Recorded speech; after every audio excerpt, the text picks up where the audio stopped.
భద్రాద్రి కొత్తగూడెం జిల్లా భద్రాచలంలో గ్రామసభ నిర్వహణ తీరుపై సిపిఎం నాయకులు తీవ్ర అభ్యంతరం వ్యక్తం చేశారు. ముందస్తు సమాచారం లేకుండా పత్రికా ప్రకటనలు, మైక్ ప్రచారం నిర్వహించకుండా హడావిడిగా గ్రామసభ ఏర్పాటు చేయడం సరైన విధానం కాదని సిపిఎం జిల్లా కార్యదర్శి వర్గ సభ్యుడు ఎంబి నర్సారెడ్డి, పట్టణ కార్యదర్శి గడ్డం స్వామి అన్నారు. ప్రజలు పాల్గొనకుండానే గ్రామ పంచాయతీ సిబ్బందితో గ్రామసభ నిర్వహించి 29 రకాల తీర్మానాలను ఆమోదించడం ప్రజాస్వామ్య స్ఫూర్తికి విరుద్ధమని విమర్శించారు. ముఖ్యమైన తీర్మానాలు ప్రజల భాగస్వామ్యంతోనే ఆమోదించాల్సి ఉంటుందని తెలిపారు. బెల్ట్ షాపుల మూసివేతపై పాలక మండలి చేసిన తీర్మానంపై స్పష్టత ఇవ్వాలని గతంలో కూడా పలుమార్లు కోరినా స్పందించలేదని అన్నారు. దానికి ముందు ఉన్నటువంటి పల్లె దవాఖాన ప్రజలు 7,000 చిల్లర ఉన్నారు.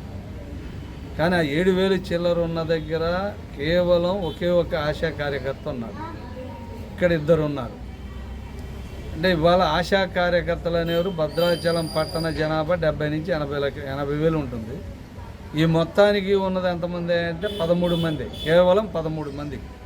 అంటే ఒక ఆశా కార్యకర్తకి 6 నుంచి 7,000 మంది ప్రజలు వస్తారు యావరేజ్. ఇంతమందికి సర్వీస్ చేయటం సాధ్యం కాదు. కాబట్టి ప్రస్తుతం ఈ దవాఖానాలు పరిశీలించినప్పుడు ప్రధానంగా ఫీల్డ్ వర్క్ చేసేదంతా కూడా ఎక్కువగా ఈ ఆశా వర్కర్లు.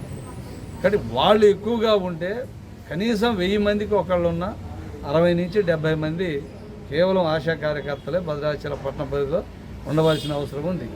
కాబట్టి తక్షణమే ఈ ఆశా కార్యకర్తల్ని రిక్రూట్ చేయాలనేది సిపిఎం పార్టీకి డిమాండ్ చేస్తుంది.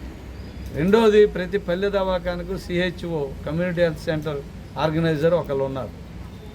ఇలా కేవలం కాంట్రాక్ట్ బేస్లో పెట్టుకొని వేతనం మాత్రమే ఇస్తున్నారు తప్ప వాళ్ళకి ఎటువంటి పిఎఫ్ కానీ ఇతర బెనిఫిట్స్ ఏమాత్రం ఏవీ లేవు. అంటే ఎట్లుందంటే ఇది వాడుకొని పడేయటం లాంటి యూజ్ అండ్ త్రో లాగా ఉంది.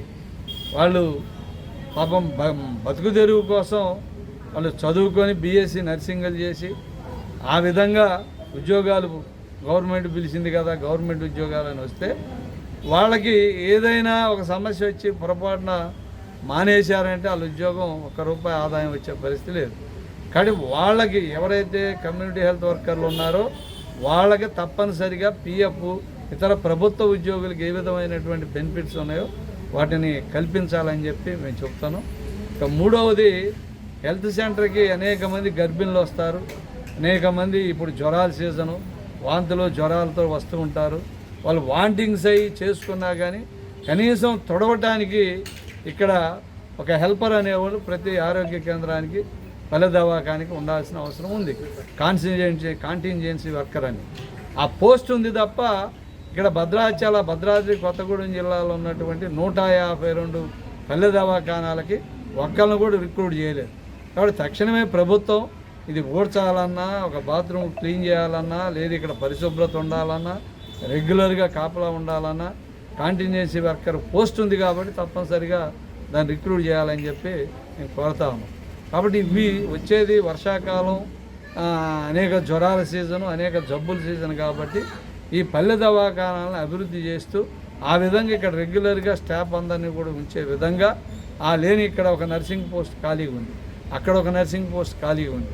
కాబట్టి ఈ పోస్ట్ ఖాళీగా వేకెన్సీ ఉన్నాయన్నీ కూడా ఫిలప్ చేయాలని, అదేవిధంగా ప్రజలకు అందుబాటులో వాళ్ళు ఉన్న వరకు వైద్యం చేస్తున్నామని చెప్తున్నారు. కాబట్టి దీనికి భద్రాచలంలో 7 ఉన్నాయి. ఈ 7 మీద కనీసం ఒక డాక్టర్ అనేవాళ్ళు ఉంటే ఏదన్నా వీళ్ళ వల్ల కానీ జబ్బుని వాళ్ళు పరిశీలించి వాళ్ళు పరీక్షలు చేసి ఆ విధంగా మందులు ఇచ్చేదానికి అవకాశం ఉంటుంది. కాబట్టి ఆ విధంగా 7 పల్లె దవాఖానాలకు కలిపి ఒక పర్మనెంట్ డాక్టర్ను కూడా ఏర్పాటు చేయాలని చెప్పి నేను సిపిఎం పార్టీగా డిమాండ్ చేస్తూ ఉన్నాను.